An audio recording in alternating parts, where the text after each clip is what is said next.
অন্যদিকে আমরা দেখছি আজ দিল্লিতে বৈঠকে ইন্ডি জোট, দল বাঁচাতে দিল্লিতে মমতা অভিষেক, সেটাই না এখন দাঁড়াচ্ছে। 5 রাজ্যে বিধানসভা ভোটের পর প্রথম ইন্ডি জোটের বৈঠক, টালমাটাল পরিস্থিতিতে এবার দল বাঁচাতে ইন্ডি এখন কি শেষ ভরসা? তৃণমূলের একাধিক সাংসদ দিল্লিতে অনুপস্থিত, তারা মমতা বন্দ্যোপাধ্যায় অভিষেক বন্দ্যোপাধ্যায়ের সঙ্গে দেখাই করতে চাইছেন না। সম্ভবত তারা দূরত্ব বাড়াতে চাইছেন, তাই জন্য কোনো ফ্রেমে তাদের সঙ্গে অভিষেক বন্দ্যোপাধ্যায় ও মমতা বন্দ্যোপাধ্যায়দের দেখা যাচ্ছে না।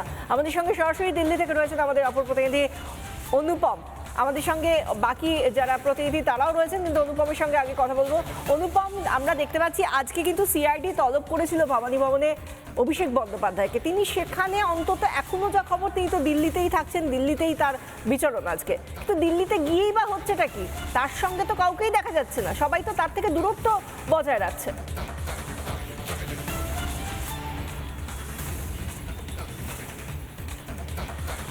দেখো, তোমায় জানিয়ে রাখি, দিল্লিতে একাধিক সাংসদ রয়েছেন, তারা ইতিমধ্যে দিল্লিতে পৌঁছেও গেছেন, কিন্তু অভিষেক বন্দ্যোপাধ্যায় মমতা বন্দ্যোপাধ্যায়ের সাথে কেউ দেখা করছেন না।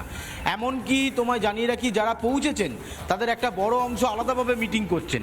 সুতরাং অভিষেক বন্দ্যোপাধ্যায় নেতৃত্বে সংসদীয় দল কাজ করবে না, এটা কার্যত স্পষ্ট হয়ে যাচ্ছে। এবং যেটা আমরা খবর পাচ্ছি যে গতকাল যে মিটিং হয়েছে, সেই মিটিংয়ের পরেও এই একই সিদ্ধান্তে তারা অনড় রয়েছেন যে অভিষেক বন্দ্যোপাধ্যায়ের নেতৃত্বে তারা সংসদীয় দলে থাকবেন না। ফলে এখন কার্যত মরিয়া হয়ে রয়েছে তৃণমূল তাদের সংসদীয় দল বাঁচানোর, কারণ পরিষদীয় দল ইতিমধ্যে হাতছাড়া হয়েছে। সুতরাং এই মুহূর্তে সংসদীয় দলও যদি হাতছাড়া হয়, তাহলে দিল্লির বুকে যে গ্রহণযোগ্যতা রয়েছে তৃণমূল কংগ্রেস, যেটা তারা দাবি করেন যে ইন্ডি জোটের অন্যতম গুরুত্বপূর্ণ ভূমিকায় তারা রয়েছে, স্বাভাবিকভাবে সেই গ্রহণযোগ্যতাও কমে যাবে। কারণ পশ্চিমবঙ্গ থেকে তারা ক্ষমতায় গেছে, পশ্চিমবঙ্গের পরিষদীয় দল তারা ধরে রাখতে পারেনি, এমনকি দিল্লির সংসদীয় দলও যদি ধরে রাখতে না পারে। সুতরাং তৃণমূল কংগ্রেসের যে অস্তিত্ব একেবারে ঠুনকো হয়ে গেছে, সেটা যে আর থাকছে না, সেটা কার্যত পরতে পরতে বোঝা যাচ্ছে।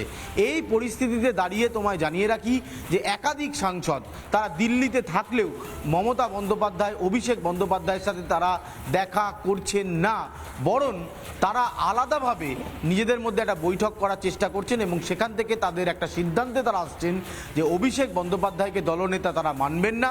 সেক্ষেত্রে দাঁড়িয়ে তারা নিজেদের অস্তিত্ব জানান দেবেন, স্পিকারের কাছে তারা চিঠি দেবেন, দিয়ে সম্ভবত তাদের কোনো দলনেতা তাদের মুখ তারা তৈরি করবেন।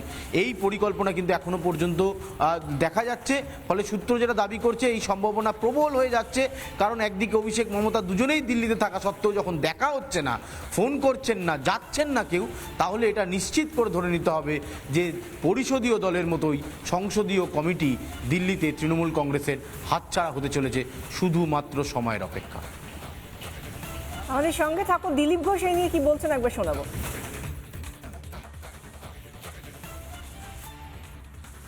ইন্ডি জোটটা কোথায় আছে এটা খোঁজ করতে গেছেন, আদৌ আছে কিনা। যখন ওনারা ডাকতেন মমতা ব্যানার্জিকে, উনি যেতেন না, সময় ছিল না। এখন উনি গেছেন, জানি না কার সময় আছে ওনার সঙ্গে দেখা করার।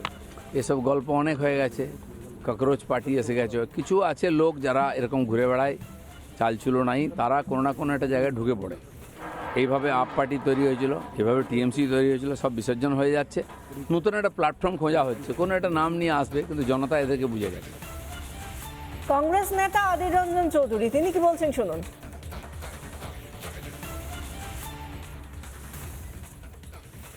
এখন দল বাঁচানোর জন্য মমতা ব্যানার্জির ইন্ডিয়া জোটকে প্রয়োজন হচ্ছে, এতে মমতা ব্যানার্জি নিজের দলের দুর্বলতায় প্রকাশ পাচ্ছে। যদি একথা মমতা ব্যানার্জি ভাবে বা তৃণমূল ভাবে যে ইন্ডিয়া জোটের মিটিংয়ে অংশগ্রহণ করা প্রয়োজন কারণ দল বাঁচাতে হবে, তাহলে তাতে প্রমাণ হয় যে এতদিন মমতা ব্যানার্জির যে ধারণা ছিল ইন্ডিয়া জোটকে নিয়ে, সেটা বেঠিক। কারণ এটা ঘটনা যে ভারতবর্ষে ইন্ডিয়া জোটকে যদি দুর্বল করবার জন্য কোনো নেত্রী সচেষ্ট হয়ে থাকেন, তার নাম মমতা ব্যানার্জি। তাই তাকে এটা স্বীকার করতে হবে যে তার জন্যই ভারতবর্ষে ইন্ডিয়া জোট দুর্বল হয়েছে।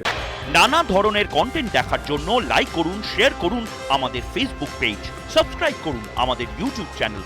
পাশাপাশি অন্যান্য ব্রেকিং নিউজের জন্য অবশ্যই চোখ রাখুন রিপাবলিক বাংলায়।